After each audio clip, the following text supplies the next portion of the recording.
বীর মুক্তিযোদ্ধা lieutenant colonel অবসরপ্রাপ্ত শরীফুল হক ডালিম রচিত আমি মেজর ডালিম বলছি থেকে আজ পাঠ করছি 12তম পর্ব।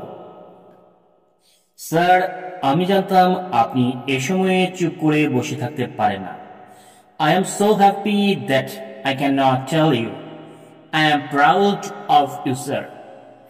আমি পকেট থেকে ছোট্ট একটা কোরআন শরীফ বের করে তার হাতের উপর হাত রেখে ওকে শপথ নিতে বললাম। ও কোরআন শরীফের উপর হাত রাখল। আমি বললাম, বলো, আমাদের পরিকল্পনা সম্পর্কে অন্য কোনো ব্যক্তিকে কিছু বলা চলবে না, কোনো পরিস্থিতিতেই না। প্রয়োজন মতো তোমাকে যে দায়িত্ব দেওয়া হবে সেটা বিনা প্রশ্নে তুমি পালন করবে। অযাচিতভাবে পরিকল্পনা সম্পর্কে কৌতূহলবশত কোনো প্রশ্ন তুমি করতে পারবে না। একে অপরের প্রতি সম্পূর্ণ বিশ্বাস রেখে সমস্ত সিদ্ধান্ত মেনে চলবে। আমার কথাগুলোর পুনরাবৃত্তি করলেও মতি, কোনো জড়তা নেই, কোনো দ্বিধা নেই। এভাবে শেষ হলো আমাদের বৈঠক। আমার উপর দায়িত্ব দেওয়া হয়েছিল সবচেয়ে শর্টকাট এবং গ্রহণযোগ্য পথ খুঁজে বের করা এবং সে পথের অপারেশন ম্যাপ শিট জোগাড় করে তার উপর ওন ট্রপস এবং এনিমি ট্রপস পজিশন এবং ডেপ্লয়মেন্ট ট্রেস জোগাড় করা। তাছাড়া কম্পাস, বাইনোকুলার এবং পার্সোনাল ওয়েপন্স জোগাড়ের দায়িত্ব আমাকে নিতে হয়েছিল লোকাল অফিসার হিসেবে। এর সবগুলোই আমার রেজিমেন্ট বিস্তর রয়েছে, কিন্তু ক্লাসিফাইড আইটেমস হিসেবে অপারেশনাল পারপাস ছাড়া এগুলো স্টোর থেকে বের করার হুকুম নেই।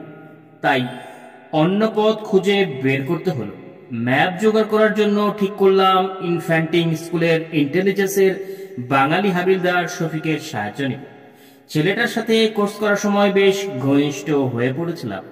কোর্সে বাঙালি হয়েও ভালো রেজাল্ট করায় ও আমাকে বিশেষভাবে শ্রদ্ধা করত। ক্লাসের ফাঁকে ফাঁকে প্রায় ওর সাথে দেশ নিয়ে আলাপ হতো। ও অনেক কথাই বলতো আমাকে আপনজন ভেবে বিশ্বাস করে। কোর্স করার সময় ও সবসময় আমাকে নানাভাবে সাধ্যমতো সহযোগিতা করত, অত্যন্ত আন্তরিকতার সাথে। এই সম্পর্কে পরিপ্রেক্ষিতেই আমি ঠিক করেছিলাম দেখা যাক না, চেষ্টা করেও আমাকে ম্যাপের ব্যাপারে কোনো সাহায্য করে কিনা। একদিন ওকে খবর পাঠালাম আমার সাথে দেখা করতে। ও ঠিক এলো আমার ম্যাপসে। নানা ধরনের আলাপ আলোচনা হলো দেশ সম্পর্কে। একসময় আমি ওকে বললাম, শফিক, তোমার কাছে আমি একটি ব্যাপারে সাহায্য চাই, যদি ভরসা দাও তবে বলি। ও যেন কিছুটা লজ্জা পেল, বলল, স্যার, আপনি আমাকে লজ্জা দিচ্ছেন কেন? আমি আপনার কোনো কাজে লাগতে পারলে নিজেকে ধন্য মনে করব। আপনি নির্দ্বিধায় বলুন কি প্রয়োজন আপনার। আমি যা চাইব সেটা সাধারণ কোনো জিনিস নয় শফিক। বুদ্ধিমান তরুণ শফিক জবাব দিল, আপনি আমার কাছে কোনো সাধারণ জিনিস চাইবেন না, সেটা আমি বুঝতে পেরেছি।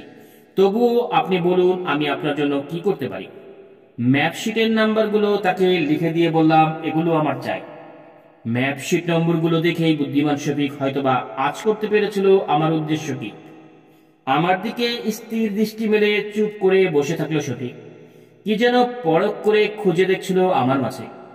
ওকে চুপ করে থাকতে দেখে আমি বললাম, হ্যাঁ, আমি পালিয়ে যাবার চেষ্টা করছি, তাই এই ম্যাপশিটগুলো আমার প্রয়োজন। আমার কথা শুনেও বলল, কিন্তু স্যার, জানি শফিক, তাতে যথেষ্ট ঝুঁকি রয়েছে। ব্যাপারটা ফাঁস হয়ে গেলে তোমার শাস্তিও হতে পারে।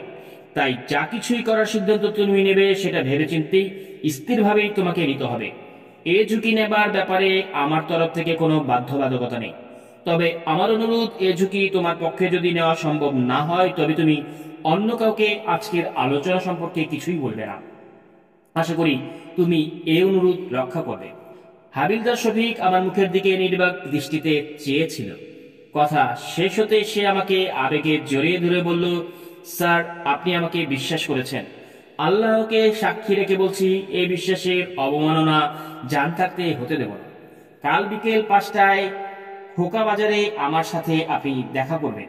দেখি আমি আপনার জন্য কি করতে পারি।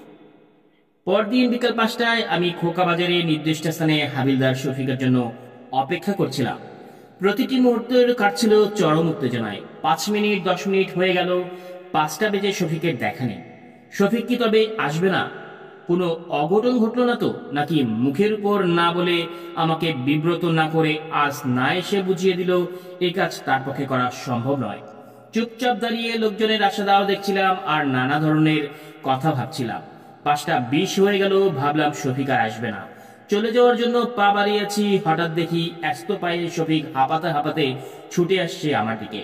বাম হাতে একটি ঝোলা, ডান হাত উঁচু করে আমাকে ইশারায় তার আগমন বার্তা জানাচ্ছে। অল্প সময়ের মধ্যেই লোকের ভিড় ঠেলে ও আমার কাছে এলো। ওকে দেখে খুশি হয়ে উঠল আমার মন।